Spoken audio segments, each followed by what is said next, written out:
Hello everyone, मैं रजनीश और आज के इस क्लास में हम लोग सीखेंगे कि कैसे वैम्प सर्वर इंस्टॉल किया जाता है लैपटॉप में।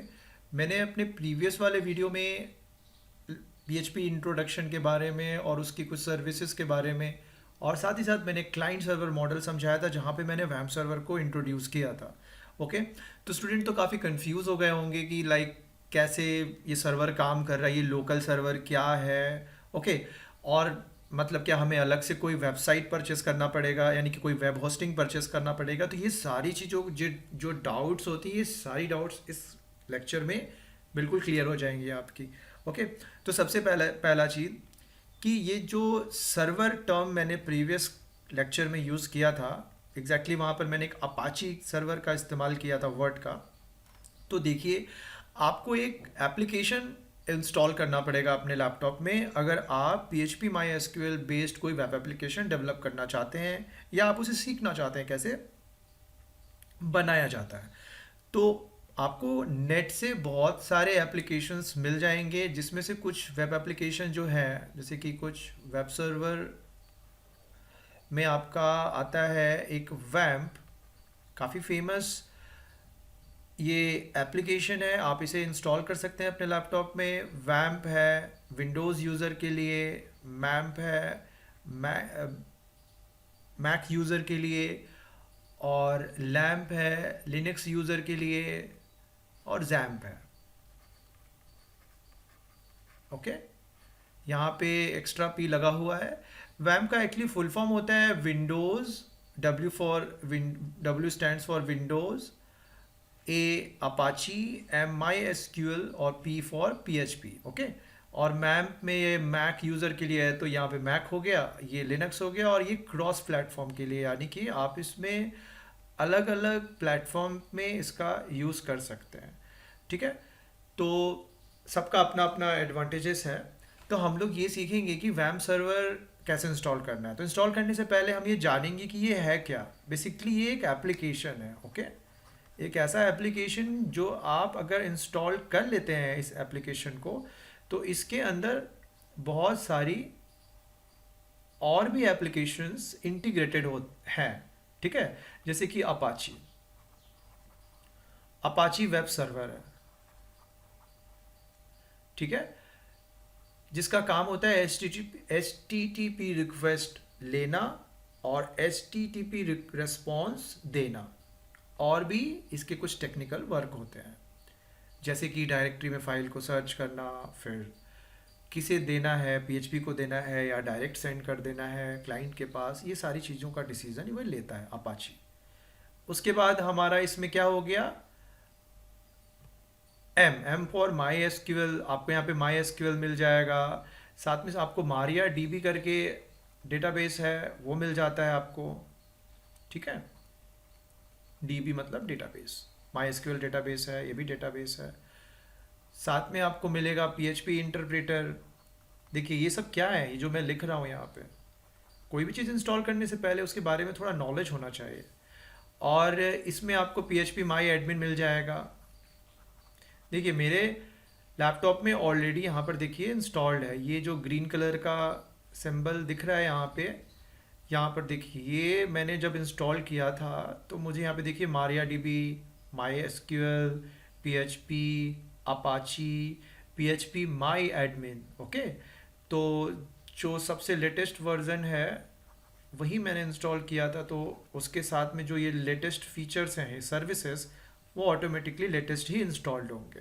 ठीक है, तो आप अगर वैम्प को इंस्टॉल करते हैं अपने लैपटॉप में, अगर आप विंडो यूज़र हैं, तो वैम्प के साथ ये सारी चीज़ें अपने आप इंस्टॉल हो जाएंगी।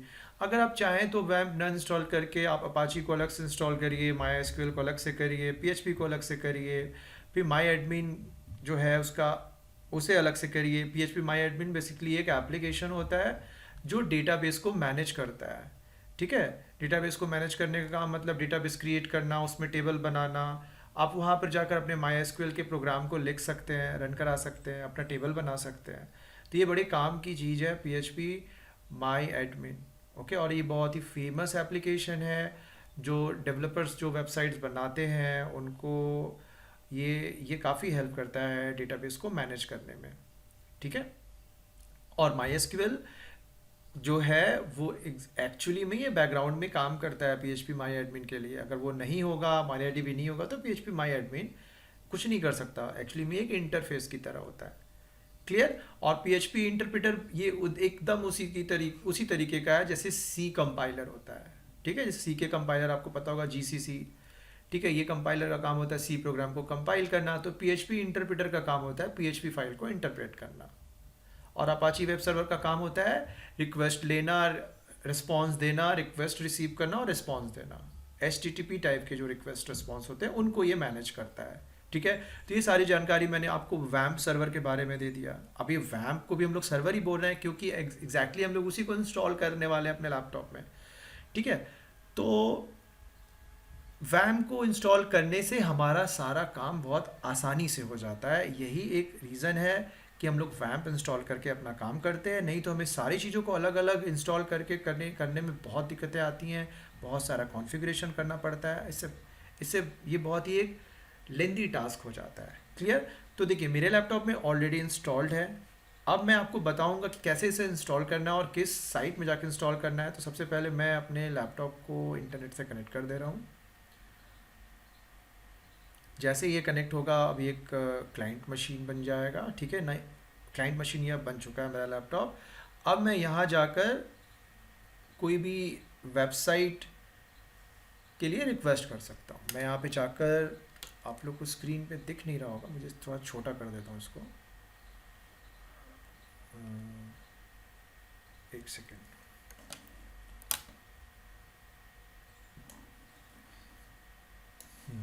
अब ये दिख रहा होगा।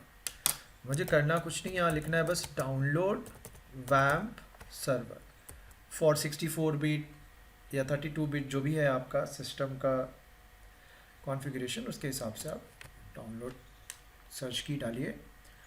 आपको यहाँ पे बहुत सारा लिंक मिल जाएगा। ठीक है, और आपको करना क्या है, ये देखिए इसका ऑफिशियल पेज है, यहाँ पर जाइए। देखिए, यहाँ पे जाने के बाद आपको यहाँ पर दिखा रहा होगा,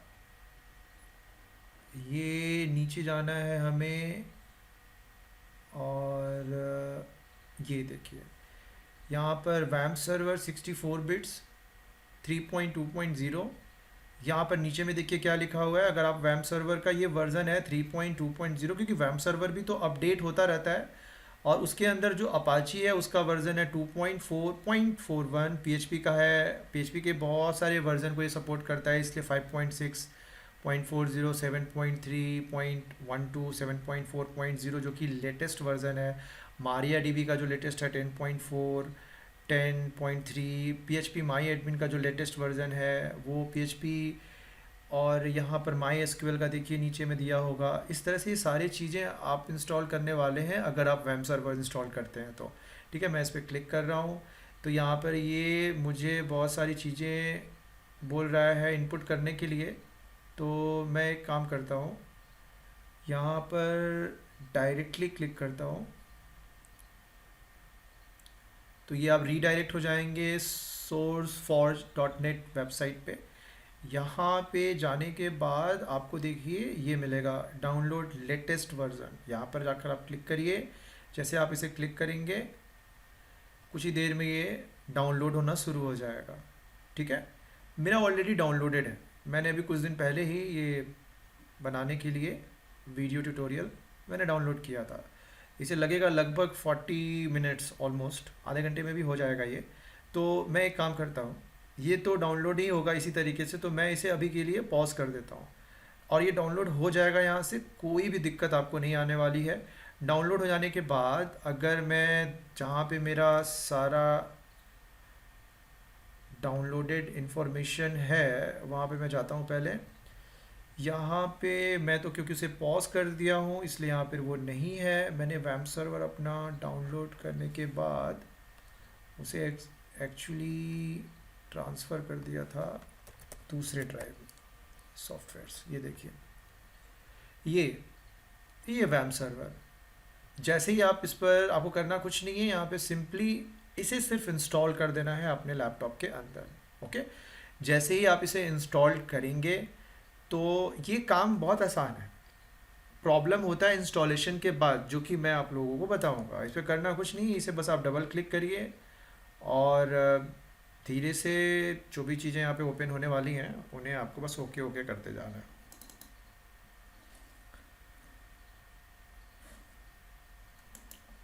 मेरे तो सिस्टम में ऑलरेडी इंस्टॉल्ड है, तो मैं तो एक बहुत बड़ा रिस्क ले रहा हूँ इसे। देखिए जैसे मैं यहाँ पे यस पे क्लिक करूँगा तो ये मुझसे बोलेगा कि कौन सा लैंग्वेज यूज़ करना है। अब मैं जैसे यहाँ पे एक्सेप्ट पे क्लिक करूँगा कि सॉरी मैं इसे कैंसिल कर देता हूँ, दो दो बार हो जाएगा। ये मुझे नेक्स्ट करना है, ठीक है नेक्स्ट। यहाँ पर आपसे पूछेगा, देखिए मेन मेन चीज़ें मैं आपको बता दे रहा हूँ। ये आपका WAM64 बाय डिफ़ॉल्ट वो फोल्डर क्रिएट हो जाएगा आपका सी ड्राइव में।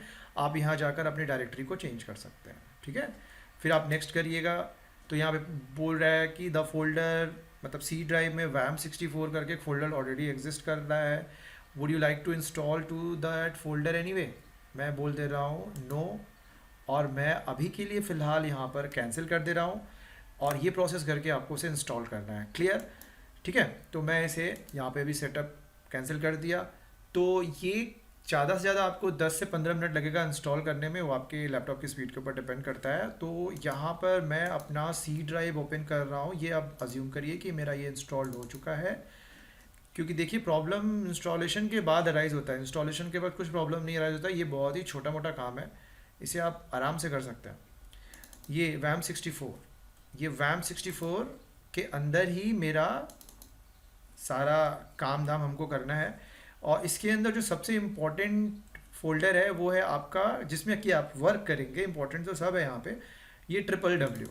क्लियर, ये जो है WWW, यहाँ पे मेरा ऑलरेडी बहुत सारे एप्लीकेशंस हैं यहाँ पे छोटे छोटे प्रैक्टिस पर्पज से बनाए हुए, तो हमें इसमें ही अपना सारा काम करना है। क्लियर, तो अब क्या करना है मुझे, मैं यहाँ पर जब आपका इंस्टॉल्ड हो जाएगा लैप, तो मैं पहले एक काम करता हूँ, इसे मैं स्टॉप कर देता हूँ, इसे रिफ़्रेश करता हूँ मैं।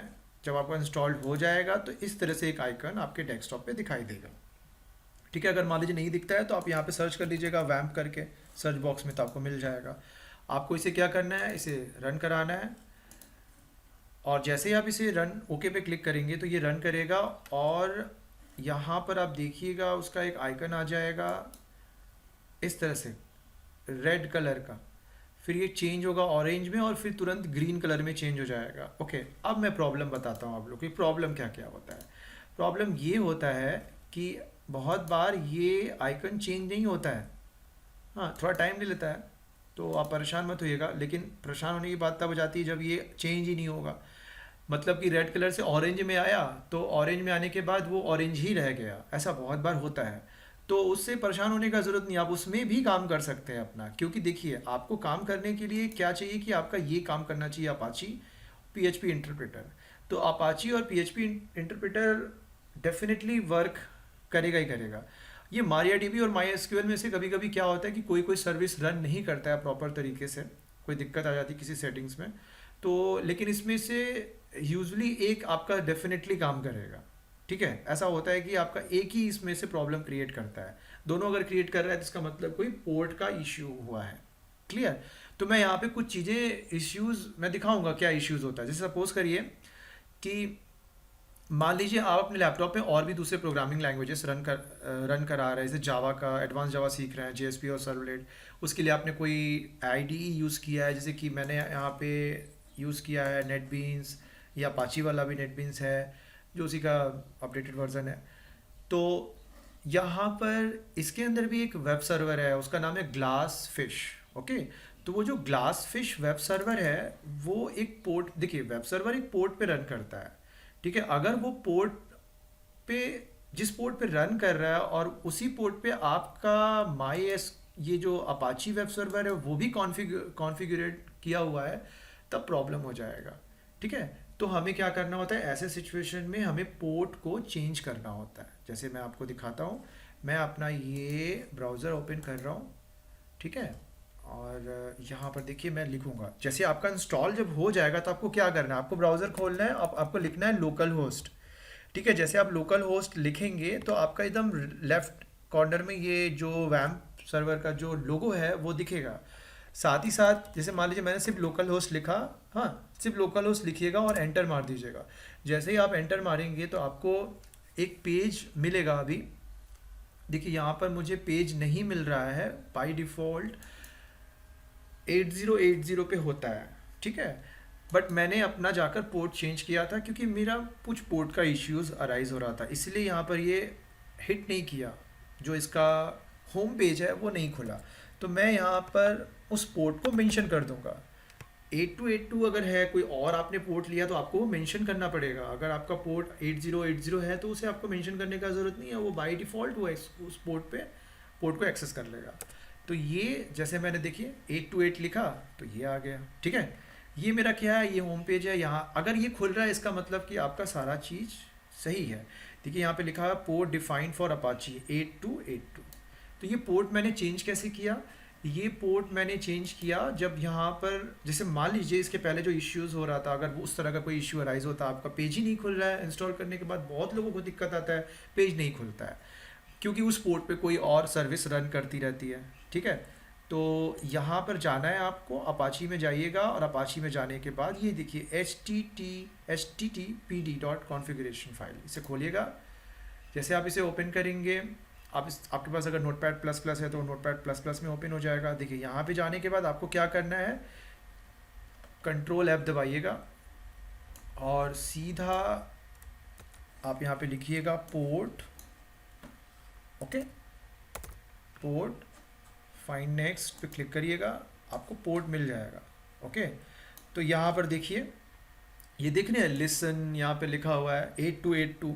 ये पहले मेरा 8282 नहीं था, ये मेरा पहले 8080 था। अगर मैं इसे 8080 कर दूंगा अभी तो मेरा वहाँ पे प्रॉब्लम अराइज होना शुरू हो जाएगा। तो फिलहाल आपका बाय डिफ़ॉल्ट 8080 होगा, आपको उसे जाकर चेंज कर देना है, 8282 कर देना, या फिर आप कुछ 8181 कर सकते हैं, ठीक है। तो जो भी आप करेंगे आप बस इस फाइल को सेव कर दीजिएगा, ठीक है। नीचे में आपको फिर से नेक्स्ट करिएगा उसे, वापस से आपको नीचे में कुछ पोर्ट मिलेंगे। मुझे एक बार फिर से यहाँ पर आपको दिखाना है, मैंने उसे बंद कर दिया। ये पोर्ट फाइंड नेक्स्ट, ये आपको मिला, यहाँ पे चेंज करना है। फिर ये देखिए यहाँ पर चेंज करना है, सर्वर नेम लोकल होस्ट 8282। ये मेरा पहले ये नहीं था, पहले मेरा 8080 था, मैंने इसे चेंज किया, ठीक है। तो और भी यहाँ पर जगह है जहाँ पर, हाँ, बस इतने सारे चेंजेस करने हैं आपको। हाँ, यहाँ पर भी चेंज करना है, इधर में जाकर 8282 देखिए मैंने यहाँ पे किया है। इस तरह से आप पूरे फाइल में सब चेंज कर देना आपको। ये मेरा एक्चुअली बार बार रिपीट हो जा रहा है, बस ये मैं ध्यान नहीं दिया, बार बार ये मेरा यहाँ पे लेफ्ट राइट साइड में ये देख रहे हैं, ये नीचे जाकर फिर ऊपर चला जा रहा है। तो ये सारे चेंजेस करने के बाद आपका ये आराम से एकदम बढ़िया से आपका वेब सर्वर रन करने लगेगा और आपका ये जो होम पेज है ये ओपन हो जाएगा। एक बार ये आपका होम पेज ओपन हो गया तब आपकी चीज़ें बहुत ही स्मूथली रन करने लगेंगी। और अगर आप ऑलरेडी सीख चुके हैं पर आपका माई एसक्यूएल का प्रॉब्लम हो रहा है तो आप माई एसक्यूएल का भी आराम से जाकर उसका जो कॉन्फ़िगरेशन फाइल है उसे खोलिए। वहाँ जाने के बाद आपको इसे क्या करना है, ये देखिए इसका जो सेटिंग्स है यहाँ पर बताता हूँ मैं, एक सेकंड रुकिए।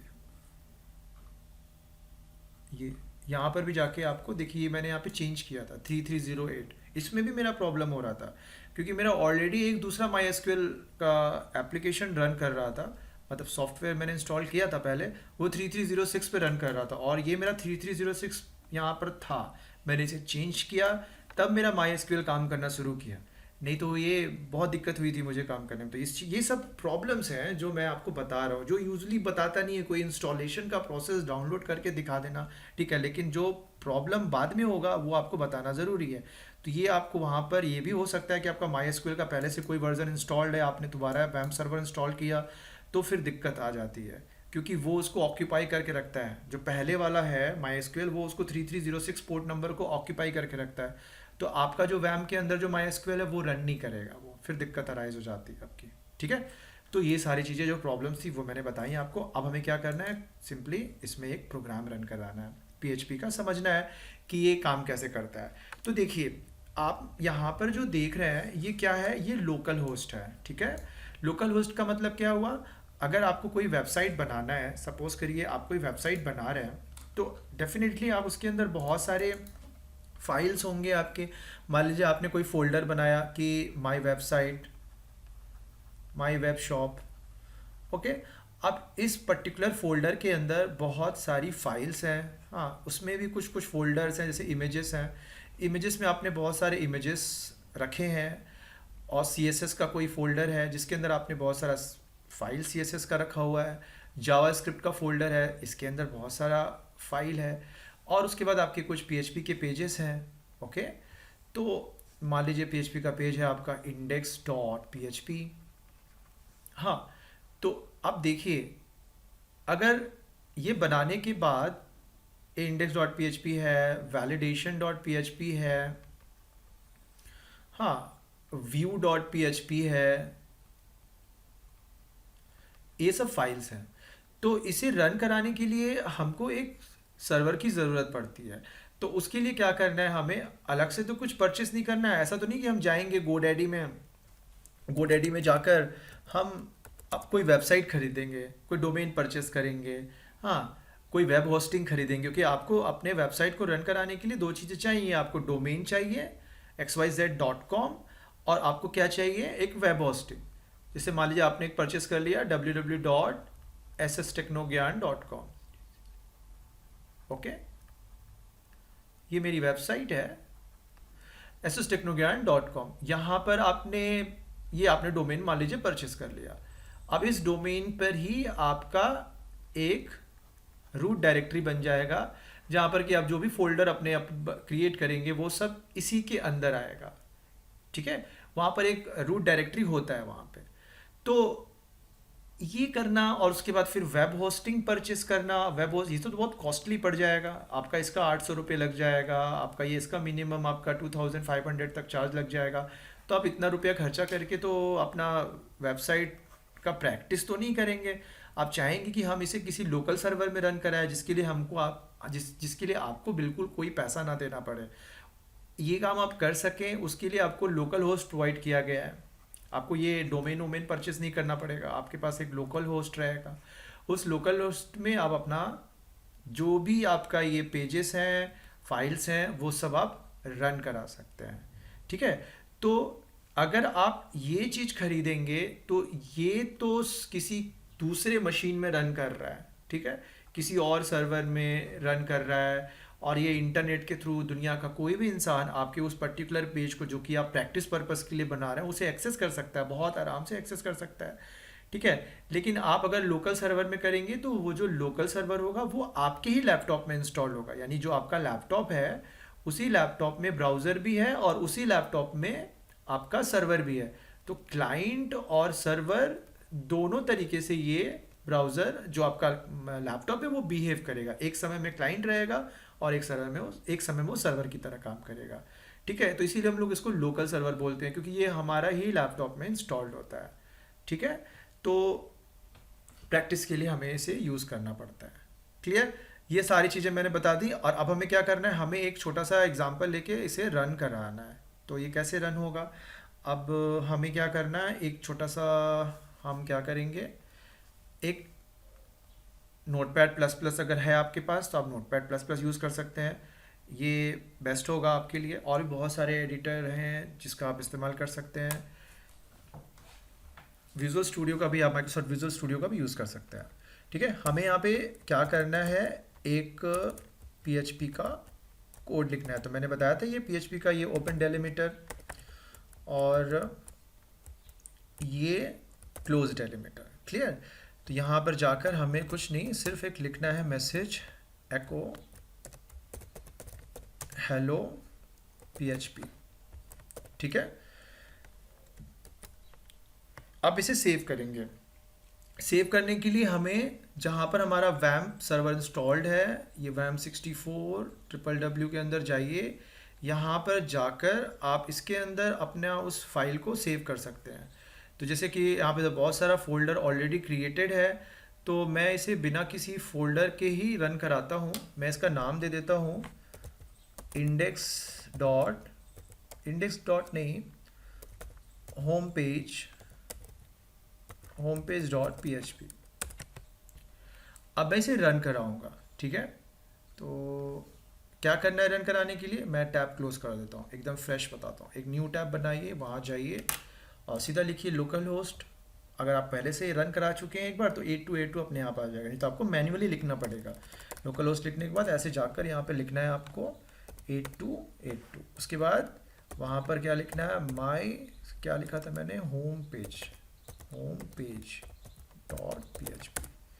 ये देखिए यहाँ पर मेरा आउटपुट आया हेलो PHP। क्लियर। बट आपको लगेगा ना कि ये क्या है, मतलब इसका चलिए सोर्स कोड देखते हैं। सोर्स कोड कुछ है क्या यहाँ पे, कुछ नहीं, सिर्फ हेलो PHP दिख रहा है। अभी भी कुछ खास ऐसा तो नहीं लगा कि कुछ अलग से इसके अंदर कोई यूनिक क्वालिटी है। तो आपको मैं उसकी यूनिक क्वालिटी भी दिखाता हूँ। ये देखिए, ये नॉर्मल सा PHP का स्क्रिप्ट था। हाँ, PHP के स्क्रिप्ट को हम लोग HTML के अंदर भी लिख सकते हैं। कैसे लिखेंगे इसको, देखिए मैं इसे यहाँ से हटा दे रहा हूँ। मैं एक HTML का कोड लिखता हूँ। अगर आपको HTML आती है तब तो बहुत अच्छी बात है, नहीं तो फिर आपको ये समझ में नहीं आएगा, कुछ नहीं समझ में आएगा। फिर ये HTML ओपन क्लोज और फिर ये मैं बॉडी में गया डायरेक्ट, कोई हेड और टाइटल अभी नहीं बना रहा है। ये देखिए, और आपको PHP का पावर अभी दिखाई देगा। आपको क्या करना है, एडिशन सब्ट्रैक्शन करना है। चलिए ठीक है, हम एडिशन सब्ट्रैक्शन करते हैं, पर हम डायरेक्ट नहीं कर सकते, हमको यहाँ पे PHP का एक कोड लिखना पड़ेगा। देखिए मैं अभी बहुत डिटेल में चीज़ों को नहीं एक्सप्लेन कर रहा हूँ PHP का, क्योंकि उसके लिए अलग से वीडियोस बने हुए हैं। यहाँ पे मैं बस बता रहा हूँ आपको कि कैसे आप PHP का कोड HTML के अंदर लिखेंगे और ये सर्वर साइड का क्या मीनिंग है। तो मैं यहाँ पर एक वेरिएबल बना रहा हूँ $a=12, एक और वेरिएबल बना रहा हूँ $b=13, और फिर मैं इसे ऐड करूँगा $c=$a+$b। इसे मैं डिस्प्ले करूँगा echo sum=$c। ठीक है, ये एडिशन हो गया। अब मैं इसे क्या करना है, मुझे इसे रन कराना है। तो रन कराने के लिए मैं इसे जाके रिफ्रेश कर देता हूँ, कुछ नहीं, एकदम सिंपल। ओके, यहाँ पर लाइन नंबर 6 में कुछ एरर दिखा रहा है। लाइन नंबर 6 में, क्योंकि मैंने यहाँ पे डॉलर नहीं दिया, ठीक है। Okay, sum=25। क्लियर। अब मैं यहाँ पर इसका एक बार व्यू सोर्स करता हूँ, व्यू पेज सोर्स। आपको यहाँ पे देखिए क्या दिख रहा है, HTML बॉडी sum=25। तो ये sum=25 क्या है, ये sum=25 बेसिकली आउटपुट है।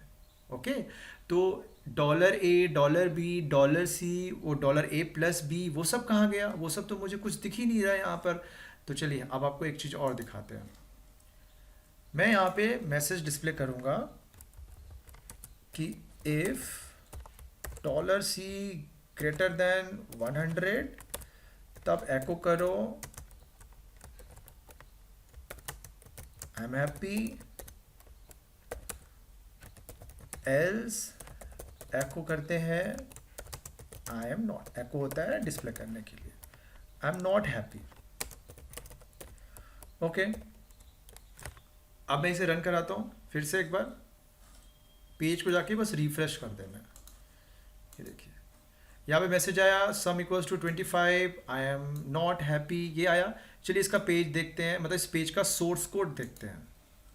देखिए सोर्स कोड में सिर्फ आउटपुट दिख रहा है हमको, जो एको के अंदर मैंने लिखा है वही दिख रहा है। बाकी का जो लॉजिकल चीज़ है वो कुछ भी यहाँ नहीं दिखाई दे रहा है, नहीं एडिशन सब्ट्रैक्शन जो भी हम कर रहे हैं, या इफ एल्स का कंडीशन, या लूप वूप, या कोई फंक्शन, या कोई भी ऑब्जेक्ट क्रिएशन जो भी हम कर रहे हैं यहाँ पे कुछ भी नहीं दिखाई देगा। तो क्यों ऐसा हो रहा है, क्योंकि जो ये मेरा प्रोग्राम है, ये जो प्रोग्राम ये रन कर रहा है PHP इंटरप्रेटर। ठीक है, आइए मैं आपको इसे ड्राइंग से थोड़ा समझाता हूँ। जो पहले वाले लेक्चर में मैंने ये सब बनाया था ना, इसे बस थोड़ा सा क्लियर कर दे रहा हूँ। एकदम ध्यान से देखिएगा, क्योंकि ये सारी चीज़ें बहुत कम लोग बताते हैं। यहाँ पर क्या हो रहा है, मैंने कौन सा पेज बनाया था, home page dot P H P. Okay, तो मान लीजिए आपका यहाँ पर है home page dot P H P, sorry ये पी एच पी। तो इसके अंदर क्या है, इसके अंदर पूरा आपका कोड लिखा हुआ है, ठीक है, वही कोड जो यहाँ पे लिखा हुआ है, ऐसा अज्यूम करके चलिए। ये जो कोड यहाँ पर लिखा है ना, ये एग्जैक्टली यहाँ पर लिखा हुआ है, ठीक है। तो ये वाली जो पेज है, पहले तो क्या होगा, एक रिक्वेस्ट आएगा। रिक्वेस्ट किसका आएगा, home page dot P H P. जैसे ये रिक्वेस्ट आएगा वेब सर्वर के पास, अपाची क्या करेगा, आपके तो लैपटॉप में ऑलरेडी अपाची इंस्टॉल्ड है, क्योंकि वेब सर्वर आपने इंस्टॉल कर लिया, तो Apache P H P interpreter और भी जो भी सर्विसेज है वो इंस्टॉल्ड हो गई हैं। तो वेब सर्वर क्या करेगा, अपाची वेब सर्वर आपकी जो डायरेक्टरी है, मतलब www जो डायरेक्टरी है, वहाँ जाकर वो ढूंढेगा कि ये पर्टिकुलर पेज है कि नहीं है, ठीक है। क्योंकि मैंने यहाँ पर डायरेक्टली लिख दिया था लोकल होस्ट 8282 स्लैश, ठीक है, तो डायरेक्टली वो www में वो उस पेज को ही ढूंढेगा। इसके अंदर जाकर हम यहाँ पर एक डायरेक्टरी भी बना सकते थे, अपनी खुद की एक डायरेक्टरी बनाते, माई प्रैक्टिस, और उसके अंदर जाके होम पेज को my home page dot P H P करते, तब यहाँ पे मेरा पाथ चेंज हो जाता। तब यहाँ पे 8282 के बाद जो स्लैश है वहाँ पर आता माई प्रैक्टिस, फिर slash home page dot P H P. Clear. तो अभी डायरेक्टली आया, अपाची ने देखा भाई ये होम पेज तो है मेरे पास, तो वो देखा कि ये तो पी एच पी फाइल है, तो वो सीधा क्या करेगा, पी एच पी इंटरप्रेटर को दे देगा। पी एच पी इंटरप्रेटर वो फाइल को, वो जो एच टी एम एल है, वो जो हेड है, उसको उससे कुछ लेना देना नहीं है, उसको सिर्फ उस चीज़ से लेना देना है जो कि इस पर्टिकुलर टैग के अंदर क्लोज है, ठीक है ना। इसके अंदर $A, $B, $C, if else का कंडीशन, वो सारी चीज़ों को पीएचपी क्या करेगा, एग्जीक्यूट करेगा, और उसका एक रिजल्ट आएगा। वो जो रिजल्ट है ना, वो रिजल्ट ऑब्वियसली वो रिजल्ट हमने एको के हेल्प से डिस्प्ले किया है। एको में मैंने लिखा $C, एको में मैंने लिखा I am happy, I am not happy. तो वो जो भी रिजल्ट है वो रिजल्ट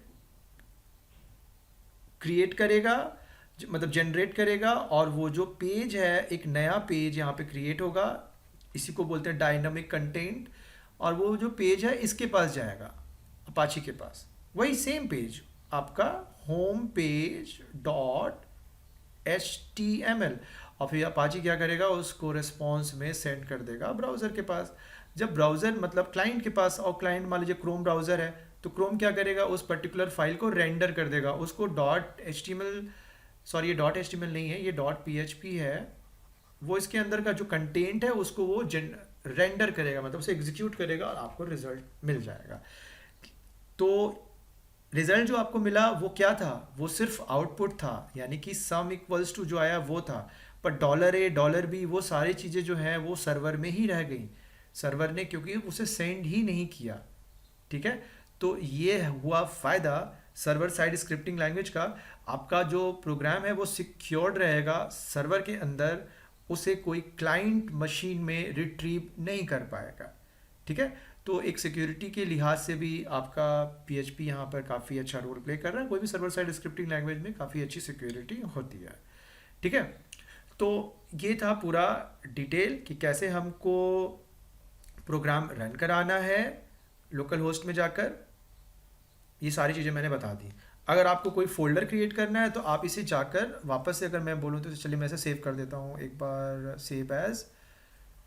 इसे मैं अब एक फ़ोल्डर बनाऊंगा, यहाँ पे न्यू फोल्डर, मैंने मान लीजिए मैंने बनाया माई प्रैक्टिस, ओके। और इसके अंदर मैं इस, सॉरी यहाँ पर माई प्रैक्टिस कहाँ गया, हाँ ये है माई प्रैक्टिस। यहाँ पर मैं home page dot P H P save कर दिया। अब उसका पाथ चेंज हो गया।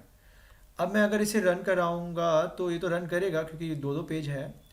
मुझे अभी क्या करना है,